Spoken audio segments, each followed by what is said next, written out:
Então, aqui, voltar. Projetos de escopo fechado, né? Vamos falar, é o mais tradicional dos projetos do mercado. Vamos falar aqui, eu acho que a maioria das pessoas aqui, né, já está bem acostumada. E o que que tem que ter muito claro, né, num projeto de escopo fechado, né?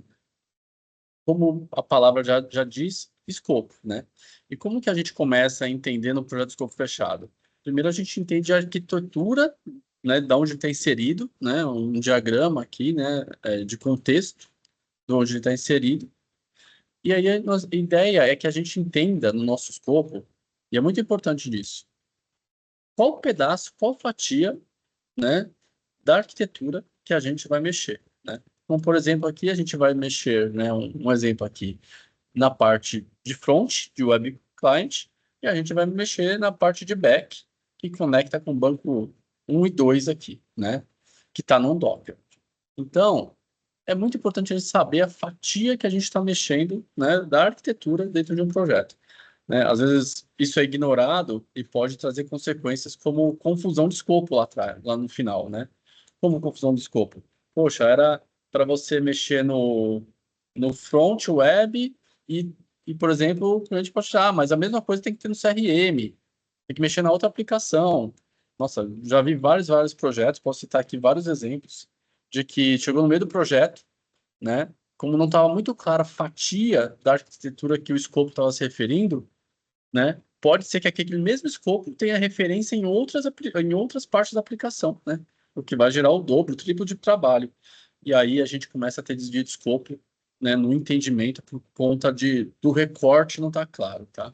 Então, sempre que pegar um projeto é importante entender esse recorte no diagrama de contexto da arquitetura do ecossistema, né, que estão se falando. Também, né, olhar as tecnologias, né? Muitas vezes a gente fecha um projeto e nem sempre fecha a tecnologia, e muitas vezes aquela fatia, aquela aplicação pode ter diversas tecnologias envolvidas que a gente não previu ou não está dentro do escopo fechado na proposta ou no kickoff, e aí, mais uma vez, a gente tem problema, né? Como, por exemplo, vou dar um exemplo bem clássico, né? Putz, fazemos um aplicativo, né, em React Native. Só que ele tem pedaços em nativos de iOS e Android. É comum aplicativos terem pedaços, né?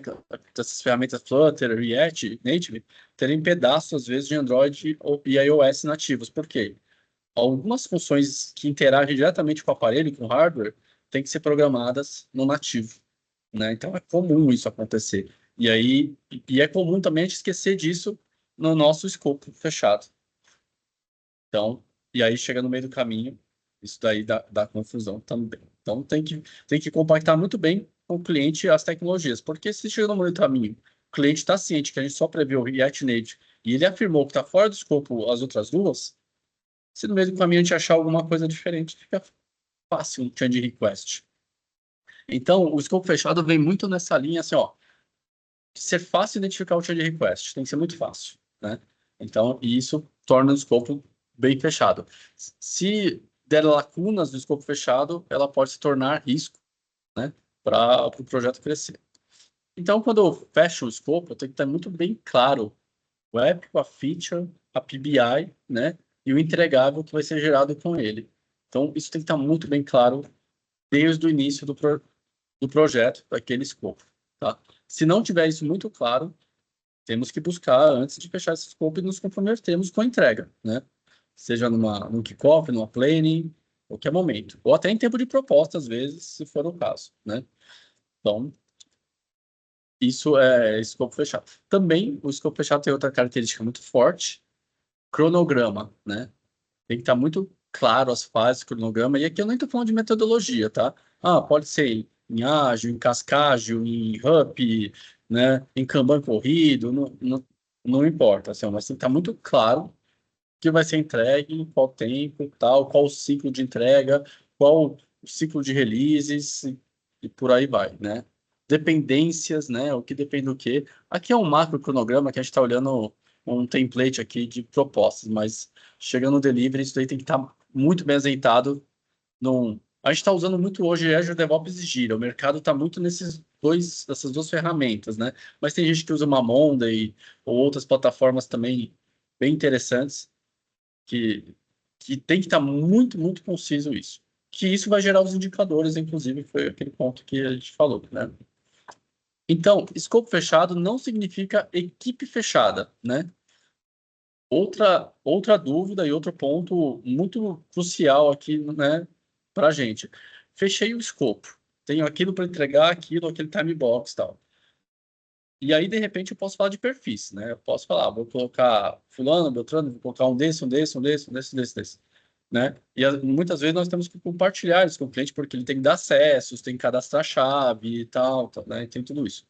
Então, escopo fechado não significa equipe fechada, tá? Significa que a gente, né, vai mobilizar e desmobilizar a melhor equipe, né, numa linha do tempo. Que aí vem o staff plan, que é uma coisa que a gente vai falar lá no vídeo do pricing, tá? Quando a gente faz um pricing e também um dimensionamento de time, tá? Então é isso. E é muito importante você ter no escopo fechado o que não faz parte do escopo também, né? Isso é extremamente importante. E quais as premissas, né, para que os itens técnicos, né, funcionais aconteçam. Então, muito importante isso.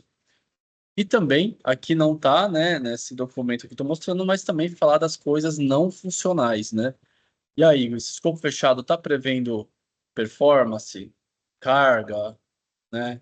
Estresse, pentest, né? Está prevendo algo não funcional, security de alguma forma, né? Então, latência, tempo de resposta, qualquer coisa. Se isso for importante, tem que estar previsto no escopo fechado. Se não tiver, tem que ter uma premissa que itens funcionais como tais, tais, tais, tais, tais, tais, tais, tais, estão fora desse escopo de trabalho, tá? Então, isso é muito importante a gente premissar, porque durante o projeto são os problemas que dão lá no na entrega do projeto. No final, tá bom? Então, escopo fechado também significa preço fechado, que aí é onde sempre é o ponto, né, chave da coisa, né, onde a negociação com o cliente está.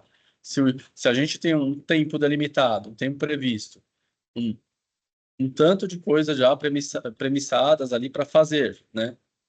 Então a gente também tem um preço, né, que o cliente vai pagar por entregas, e não por tempo, né? Então é muito importante no escopo fechado também o pagamento, né, o desembolso, geralmente é pela entrega e não por mês. Ah, primeiro mês você me paga tanto, segundo mês você me paga tanto, tanto. Não, não. Geralmente você me entrega a fase 1, eu te dou tanto. Você me entrega a fase 2, eu te dou tanto. Pelo tanto, você me cobra tanto, né? Isso tem a parte boa, a parte ruim. Parte boa, com eficiência, você pode faturar 3 etapas no mesmo mês e antecipar, né, uma série de coisas. Parte ruim é que se tiver falta de performance na entrega, o pagamento ali, o descasamento, né, da saúde financeira da operação vai ficar ruim, né?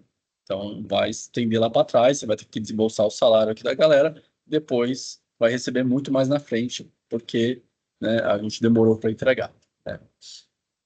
Isso presumindo que nem se estourou o custo nessa coisa. Estou falando de linha do tempo, não estou falando nem de estouro né, de esforço, tá?